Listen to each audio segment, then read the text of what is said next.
What up, everybody? How's it going? Good morning, or I should say, like close to noon now. It's Monday, July 22nd, the day after San Diego Comic Con 2019 ended. And I was there the whole time, as I always do every year at San Diego Comic Con. I visit, I attend, I cover it. So I want to give you this quick recap before I head out to my busy Monday and do all kinds of mundane Monday stuff.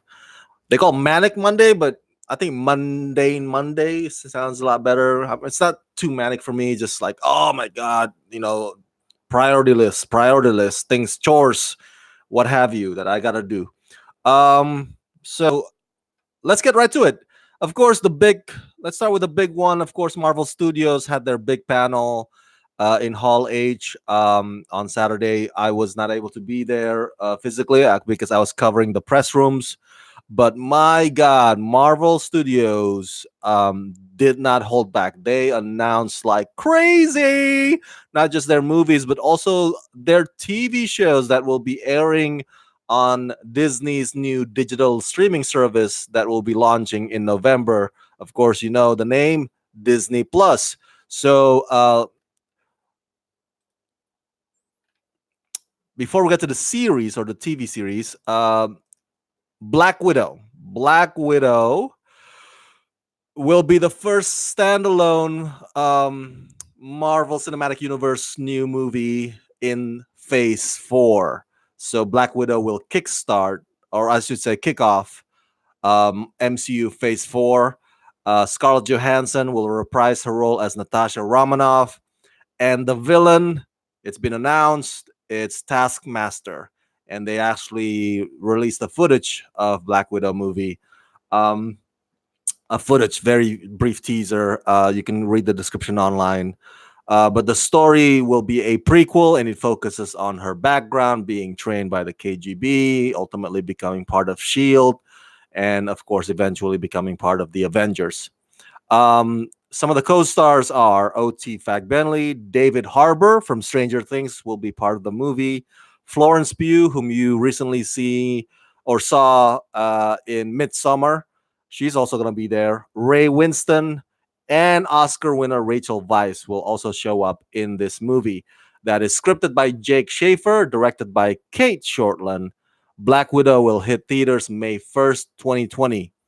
I hear that Scarlett Johansson is going to get, I hear Scarlett Johansson gets paid $15 million for this project. Wow. I sure am in the wrong business.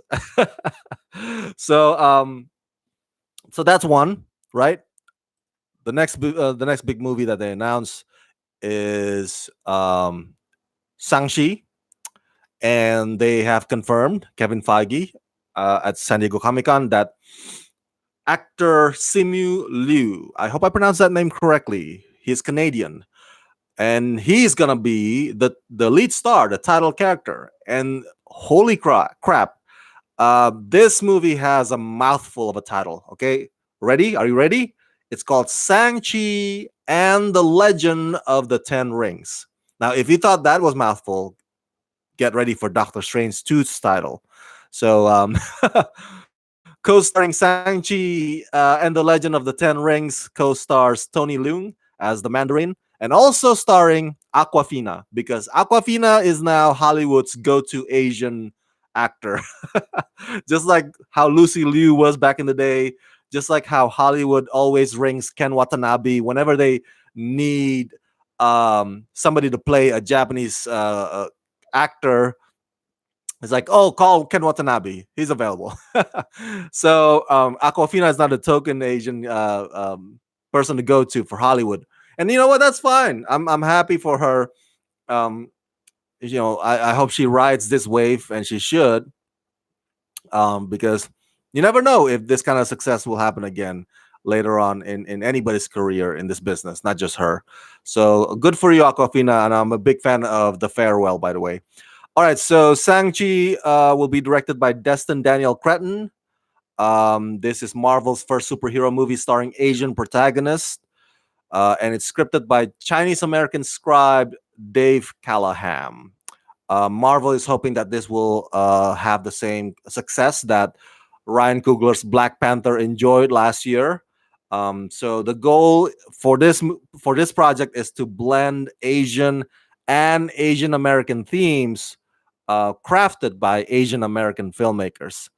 ShangChi, or Rising of the Spirit, is a Marvel character created by writer Steve Englehart and artist Jim Starlin, and the character is described as an extraordinary master of numerous unarmed and weaponry based wushu styles and weaponry. He later joins the Avengers and ultimately gains the power to create countless duplicates of himself. All right, so that's Shang-Chi. The other one is The Eternals. Marvel announced The Eternals. The cast includes Angelina Jolie, Oscar winner Angelina Jolie as Thena, Richard Madden, whom you probably recognize or remember as Robb Stark from Game of Thrones. He's gonna play Icarus. I hope I pronounced that name correctly, or Icarus. Kumail Nanjiani plays Kingo. Salma Hayek plays Oscar nominee Salma Hayek plays Ajax. Brian Tyree Henry plays Fastos. Leah McHugh plays Sprite. Lauren Ridloff plays Makari. Don Lee plays Gilgamesh. The Eternals are if you don't know what they are a fictional, superpowered, and near immortal species of humanity described as an offshoot of the evolutionary process that created sentient life on Earth. The creator, alien celestials, wanted the Eternals to be the defenders of the Earth, which leads to the inevitability of war against their destructive counterparts, the villains called the Deviants. So that's the backdrop from the comic books. But as far as the plot details in the movie, of course, that part is still kept under wraps for now. Although some rumors said that it might involve a love story between a man fueled by cosmic energy named Icarus, played by Richard Madden, and this character named Cersei, who relishes moving amongst humans. So we'll see. We'll see if that is part of the storyline. Um, as far as the TV series goes, well, you know what? Before we get to the TV series, Marvel also announced Fantastic Four. There's no director attached to it yet, no cast, no writers, no nothing, no details yet. Um, but Kevin Feige just says, yes, we are giving you brand new reboot of Fantastic Four movie. As you know, the previous iterations, the one with Jessica Alba, Chris Evans, and Michael Chiklis, the that one has a sequel with the Silver Surfer. Man, that iteration was terrible. And of course, you remember the 2015 version with Michael B. Jordan, Miles Teller, and Jamie Bell. And yeah, that one is even worse. so so we got to a point where we wonder, like, maybe Fantastic Four should be left alone on the pages. Maybe it's not filmable. Maybe it's not meant to be adapted to the big screen. But now that it's part of Marvel Cinematic Universe, because Disney bought Fox, and so Fox's Marvel properties now belong to Disney. So now that it's under one umbrella, and maybe this could be a good thing, because as you know, Marvel movies, they take risks, and more than often those risks pay off. Just like a talking raccoon. I was like, "What? How do you make a movie about talking raccoon?" But hey, everybody loved Rocket. So, Fantastic Four is happening. Before we get to the series, also, Blade. That's right.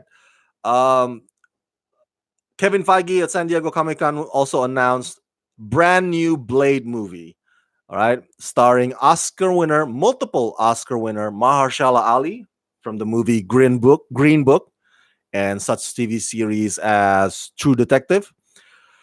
Mahershala Ali will be the new Daywalker. All right, but You have to wait a little while for that movie to arrive because Kevin Feige said that Blade will not be part of Phase 4. Blade will be part of Phase 5 or maybe even later than that.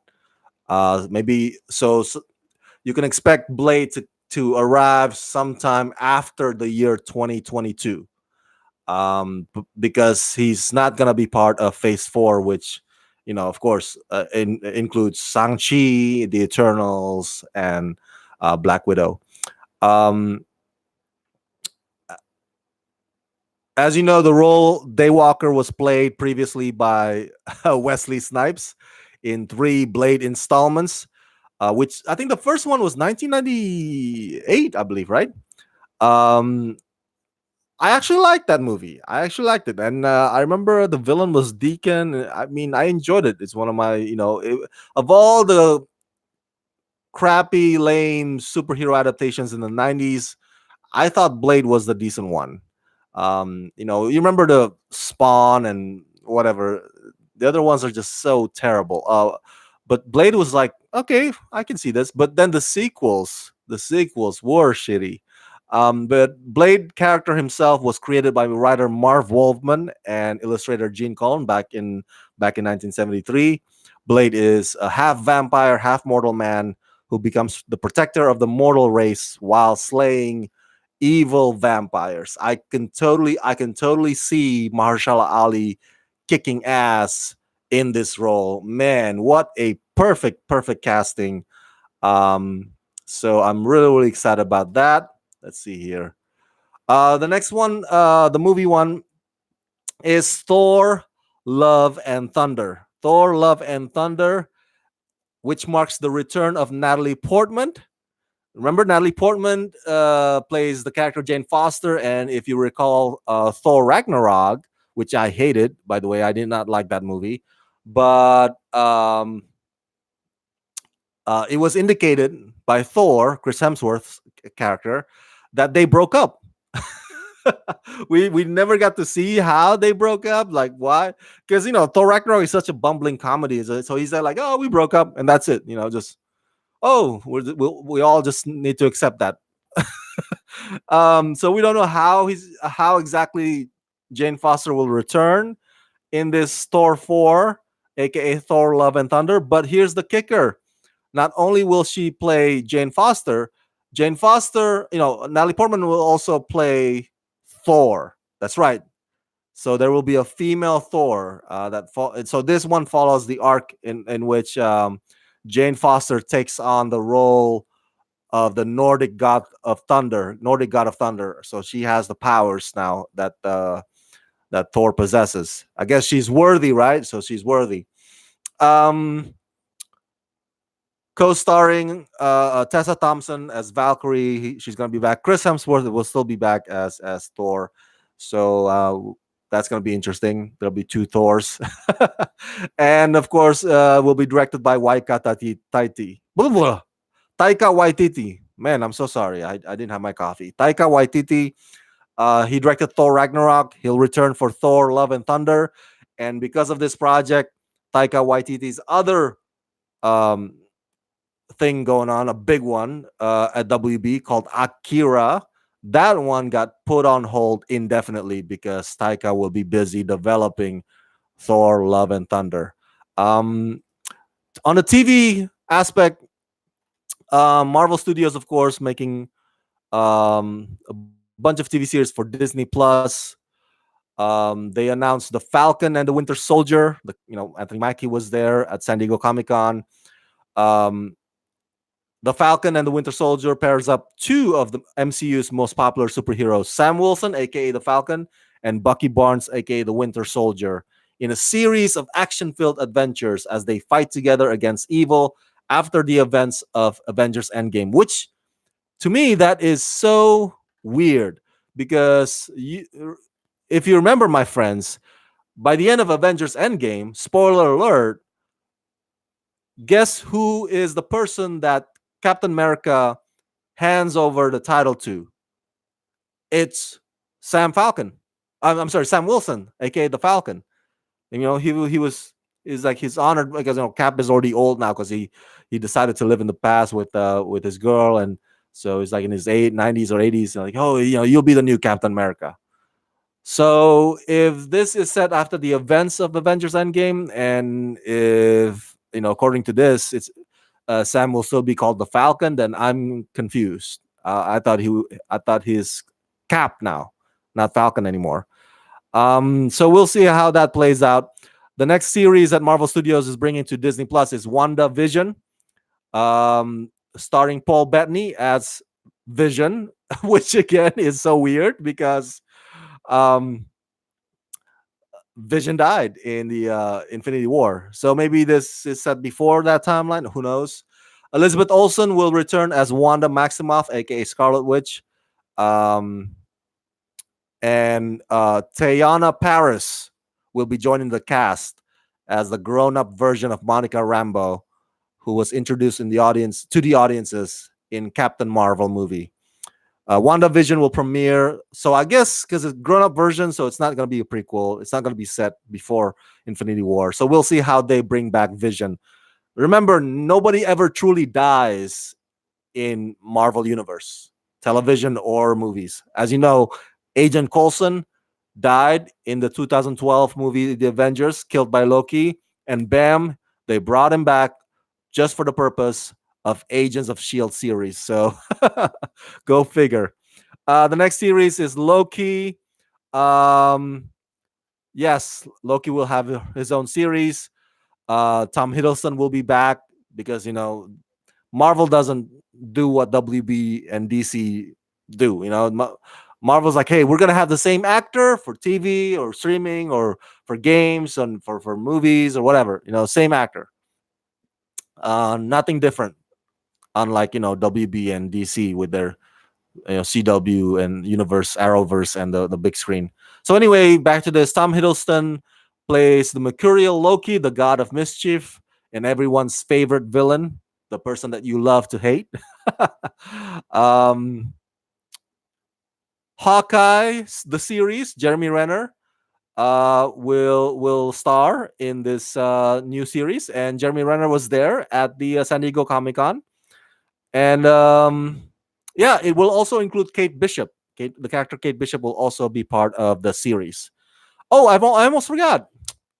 What if? What if? That's also another series. This one's animated.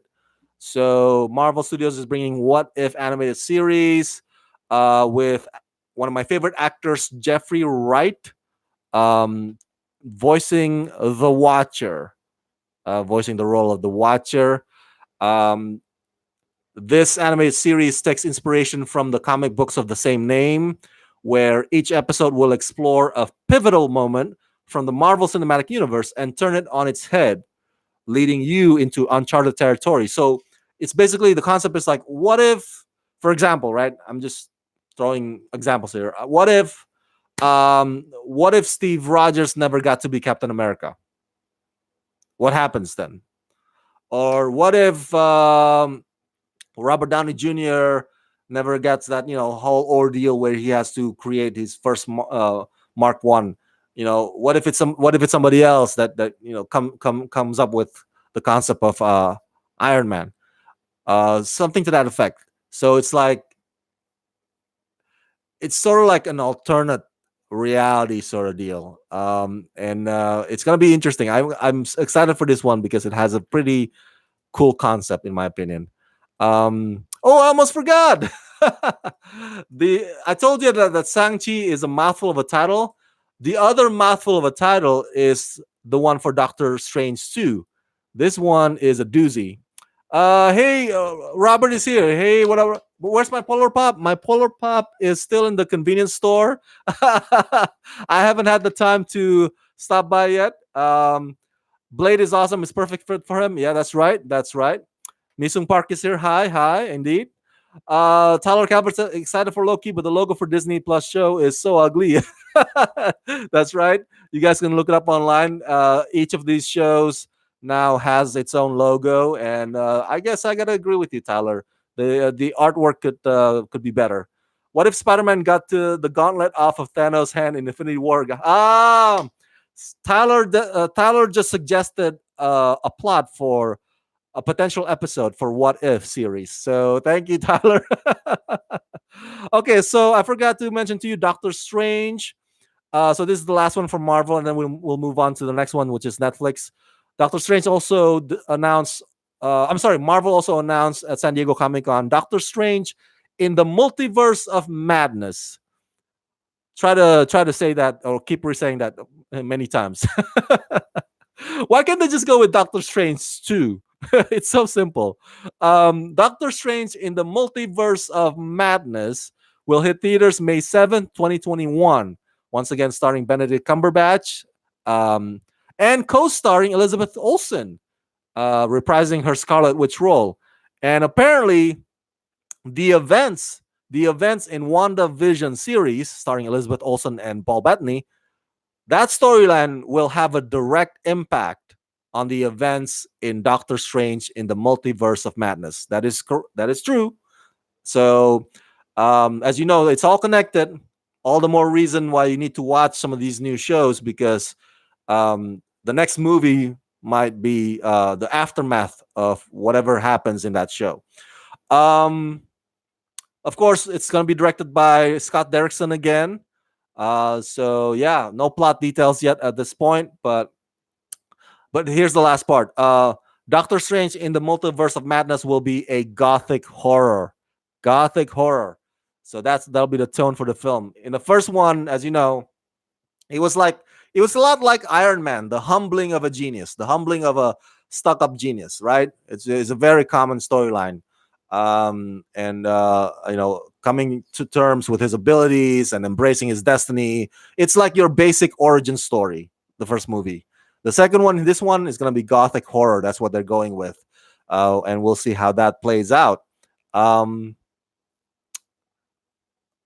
Robert says, "What if Thor went for the head in Infinity War?" Ah, there you go. The What If series. Tyler says, "I love that they're going full on cheese for the Phase 4 titles between this and Thor and Love Thunder." Right? Right? What is up with that Thor and Love Thunder? What? Come on. That's like close, that's like down the road from Thor foreplay. I'm like, dude, Love and Thunder. What are you, a soap opera? Come on now. Thor Ragnarok was already a bumbling comedy. Now you're making Love and Thunder. You're just with each passing installment, you're making Thor less and less badass. What's up, Marvel Studios? Huh? Come on now. Come on. Um, all right, so let's get on to the next one here, Netflix, and then we go to DCW, and then we go to the last one, which is Star Trek. Have you seen the trailer for The Witcher? Please go check out the trailer for The Witcher. It is amazing. Oh my god, it is awesome. It's on Netflix. I think it's trending too now. Everybody's like, "Oh my god, let's give it 1 million views." Um, rightfully so, of course. Um, so the trailer was released this past San Diego Comic Con weekend, and it's on Netflix, YouTube. Check it out there. Um, the stars Henry Cavill, Anya Colatra, and Freya Allen were there on the panel at the panel in Hall H. Um, there's not much that I could disclose to you here, information wise, because all they did was just like, okay, here's the trailer, and let's talk about the series. But one thing is for sure, the series will not be based on the video games. I know. Maybe some of us are like wondering, oh my god, what if they follow the arc from the video game, and how mature or mature rated, I should say, how much will they show? Like, because the video game shows quite a lot. Well, you can scrap that from your head because the showrunner, I believe her name is Lauren Schmidt. She revealed that the series will only base on the books, the 8 novel series by Polish writer Andrzej Sapkowski. So it will not be based on the you know Project Red video games at all. At all, they're not gonna base it at all. Never. Um, so I'm guessing that if they get to season 8, right, because there's 8 novels, if they want to make season 9, they're probably gonna go follow Game of Thrones route, where they just make up the story from that point forward, and it's like a crapshoot. The fans can like it or they won't like it. um, let's see. The other one, Netflix. It's Dark Crystal: Age of Resistance. Dark. I'm actually looking forward to this. I'm really cool because I like the old movie, and in this day and age when it's all CG, we're bombarded with all computer generated images. It's nice or refreshing to actually have some puppetry work going on. That's not cheesy and playful like freaking the Muppets a few years ago. Because this is gonna be pretty dark and serious, hence the title. Um, they released the sneak peek. Mark Hamill was there at San Diego Comic Con with Taron Egerton. Those are two are a part of the large voice cast of this. Sorry, I knocked my microphone here. They're part of the large voice cast of this new fantasy series that's based on Jim Henson's 1982 feature film Dark Crystal, and this will be a prequel. The story is a prequel. It's about three Gelflings, excuse me, discovering the horrifying secret behind the Skeksis power, and they set out on this journey to ignite the fires of rebellion and save their world. I covered the press room for Dark Crystal, where we met Taron Egerton. Mark Hamill was not there; he was only there for the panel. And in the press room, Taron Egerton told us, the press, that he will be singing. His character will get to sing on the show. As you know, Taron Egerton recently played Elton John, and he did his own singing in that movie. So that's pretty cool, right? We'll get to see Taron Egerton's puppet character singing. Hopefully, it's in a somber moment instead of something not or something otherwise. And the director Louis Leterrier also said that even though CG is the norm now, there are puppets on the show, but he said we enhance the puppets. So we do have puppet work, puppeteers, puppetry, but you know, everything you see in the show, Louis Leterrier says, is real, the puppets, but we enhance it. We change, the background. We make the puppet look more lifelike. All that is done, of course, through computers. We change the colors to make the characters look different a bit. So the way Louis Leterrier explained it to us is that there's not everything CG, but there are CG components, and that CG components complement or improve or build upon the puppetries that are featured in the film. So and also he said that this is a prequel, and so the story in the series will lead up to the film, the 1982 film. So they are very conscious of what was already established in the movie in terms of the storytelling. So as they create the story for Age of Resistance, they have the film constantly on the back of their heads. So those of you fans, you don't have anything to fear about they're changing too much, or like, oh my god, this is not the Dark Crystal that I grew up with. None of that. They're gonna really give that with the most attention and care as much as possible. So let's get to the here before we get to the next one. um Love and Thunder could be Thor's stripper name. You know what, Tyler? It's usually when somebody challenges somebody else to a fight, he would say cheesily, of course, "Oh, you're gonna meet lightning and thunder, right? This is my lightning and my thunder." Love and Thunder. That's not your usual thing. Tyler says somehow Henry Cavill got even more jacked for The Witcher than he was as Superman.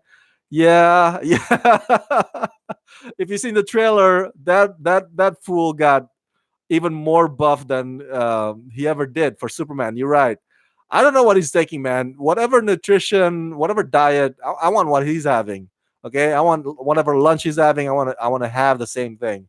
Tyler says you already know Netflix won't let the show go on for that many seasons, Rama. You're talking about The Witcher, right? Because there are 8 novels. We'll see. We'll see. Hey, Tyler. My counter argument to that is that Grace and Frankie is in their season 5 this year, and they've been renewed for season 6 next year.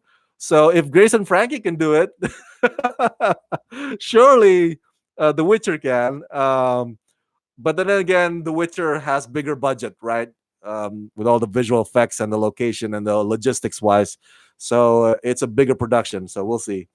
Um, Misung Park asked me which Marvel Phase 4 movie that I'm looking forward to. Well, Phase 4 so far that's been announced is Doctor Strange in the Multiverse of Madness, ShangChi, Black Widow, um, what else did I mention earlier? And Thor: Love and Thunder. They also Kevin Feige also announced Black Panther 2, Captain Marvel 2, and Guardians of the Galaxy Volume 3, but he didn't specify whether or not those 3 will be part of Marvel Phase 4 or Phase 5. Blade will be part of Phase 5.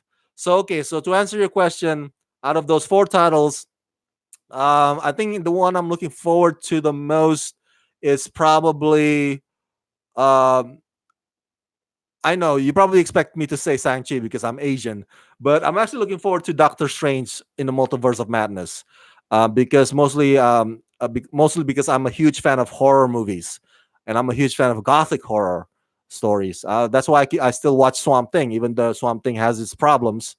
I like the whole gothic horror feel of the show. So I'm curious how they're gonna do that, for Doctor Strange, knowing that the first Doctor Strange movie is nothing close to horror, nowhere near close to horror. So now they're doing this for the tone for Doctor Strange, and I'm really really curious. So that's my answer to you, Misung Park. Thank you for the question. All right, so let's get to the next one here. We're in good time. Just this is briefly, real quick. CW. I cover a lot of CW press rooms. Pennyworth, Arrow, Supergirl. I got to meet the cast. You've seen my selfies with Stephen Amell, Katie Cassidy on my social media. I hope you press that like button. And there's not a lot of information, new information, except for a few things like the villain Hush, who is a pretty fresh villain. I believe Hush, as far as Batman Rogues Gallery, I think Hush is only about 15 years old, right? That he has been around. Hush will show up in Batwoman series. So no word yet on who will get to play Hush, but the villain Hush will show up in Batwoman. Uh, of course, Arrow has their final panel, and there's a lot of tears. All the fans were crying. And, it was very heartfelt. Like, no more Green Arrow. And I got to talk to Stephen Amell. You can watch the roundtable interview on my YouTube channel here. And I asked Stephen Amell, it's like, hey, isn't it called Arrowverse? So what would it be called what will it be called without you around? What verse? And then Stephen Amell told me, well, it's actually Berlanti verse, like Greg Berlanti. But if you want to call it Arrowverse still, that's totally fine. That's gonna be the nickname forever. That's what people are gonna be remembering this whole DC shows on CW4, then that's good too. And he said, I kid you not, Stephen Amell told me this. He said, like, what are you gonna call it? Flashverse? That's so stupid. And then Stephen Amell says, yeah, you can tell Grant Gustin I said that. Supernatural has their final panel as well. So saying goodbye to the fans. That's also tear-filled, heartfelt. And I also covered Riverdale. That's also CW. And Riverdale, the premiere episode of season 4, the new season 4, will be that episode will be a tribute to Luke Perry. Luke Perry, as you know, passed away this past year, and he plays Fred on the show. So they're gonna dedicate the premiere episode of season 4 to honoring Luke Perry's legacy and specifically his character. And new cast joining is Shannon Doherty, Luke Perry's Beverly Hills 90210 co-star. She's actually already planned to be joining Riverdale long before Luke Perry's untimely death. So yeah, this means more now. It's like sort of like, oh, the universe saying the torch is being handed over to another Beverly Hills 90210 co-star. So that's the news from that point. Let's see. Let's get to the Star Trek because we gotta get right to it. This is the last one. I'm so stoked because I'm a Trekker. So they released the trailer for Star Trek Picard. Uh, Tyler says still not looking forward to Batwoman at all.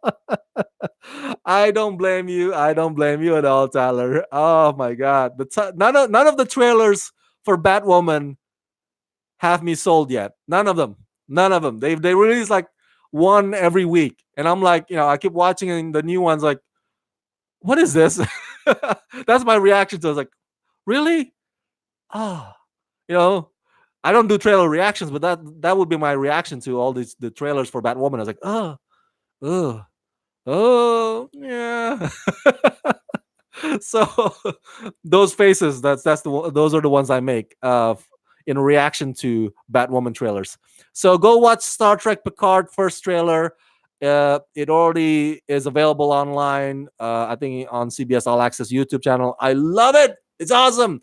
Jean-Luc Picard is my favorite Star Trek captain. I kid you not. Not Kirk. Not no. I because I didn't watch Voyager and all the other installments. I hated Enterprise. Picard is my captain. So the fact that Patrick Stewart is coming back is awesome, and the trailer looks amazing.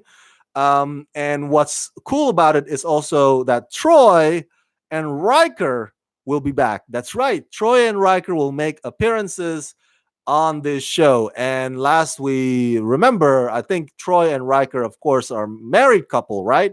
So we'll see whether or not they're still married or the storyline will have them divorced now or separated. um, Jerry Ryan from Voyager 7, one of my favorite hotties in the Star Trek series. Even though I did not watch Voyager religiously because I grew up more with the Next Generation, but I love Jerry Ryan 7. Okay, I was like, because every Star Trek installment series has their hotties, except for this current one, Star Trek Discovery. They want to make everybody equal. No more sex symbols, guys. Okay, so Star Trek Discovery doesn't have a sex symbol, but the sex symbol in Voyager is 7, and 7 is coming back for Picard. So 7, Jerry Ryan's character will have an appearance on this show. I'm so excited. This means that the possibilities of other cameo appearances from other Star Trek characters in other, crossing over from other Star Trek shows is limitless. That possibility is limitless. So I am really happy for that. Star Trek Discovery, as far as news goes, the actor who plays Manchester Black in Supergirl this past season, he's joining the cast of Star Trek Discovery. So that's one new about it. Nothing much further details other than that. Star Trek Lower Decks, which is an funny animated series of Star Trek coming to CBS All Access. They announced the voice stars that includes Tawny Newsome, Jack Quaid, Noel Wells, Eugene Cordero, Don Lewis, Jerry O'Connell, Fred Tatasciore, and Gillian Vigman. Star Trek Lower Decks has 10 episodes, and it's coming to CBS All Access in 2020. What is it about, Rama? Well, the Star Trek Lower Decks focuses on the support crew on one of Starfleet's least important ships in the year 2380. So not only that this focuses on the second tier characters, the crew members, but they're also they're also in charge of the least important ships of Starfleet. Uh, so, which is, hey, that's cool. You got to give the underdogs or the underlings some spotlight from time to time. um, they released the animated the character images of this animated show. So lastly, Star Trek short treks. Star Trek short treks. That's right. Star Trek short treks. The new thing about it is that Anson Mount, who plays Kirk, Ethan Peck, who plays Spock, and Rebecca Romaine, who plays, I believe her character's name is Number One. They will reply. I'm sorry. They will reprise all their respective roles for this new installment, focusing on, hold for it, hold for it, USS Enterprise. Yay! But it's a short film. You remember the short treks from last fall? I think there were like about 6 short treks where just like kind of anthology short films um, set in the world of Star Trek Discovery. Well, in this one, it's set around USS Enterprise, and yes, these are also short films, and there will be 6 episodes. Just like last fall, there were 6 episodes. This one's there will be 6 episodes as well, but it will feature these 3 characters. I'm excited because I love Anson Mount's portrayal or performance as Kirk. I mean, what he did with that iconic character was outstanding in this past season, Star Trek Discovery. So I want to see more of Anson Mount's version of Kirk. No offense to William Shatner, of course. So that's about it. That's it, you guys. Um, you gotta go, Mission Park. Yeah, take care of your business. So I gotta go too. Thank you so much for tuning in. I just want to give you a quick San Diego 2019 recap before I head out. And now that you're up to date, basically on these big projects that are coming up on Marvel Studios, Netflix, CW shows, and of course CBS All Access Star Trek, many Star Trek universe that they're developing on CBS All Access. So thank you so much for tuning in. Thanks for watching. Share your thoughts about this in the comment section below. Subscribe. Press that like button, ring that bell. And if you can help support me, please do so at patreon.com/Rama Screen. Yeah, happy Monday, everybody. Let's rock this.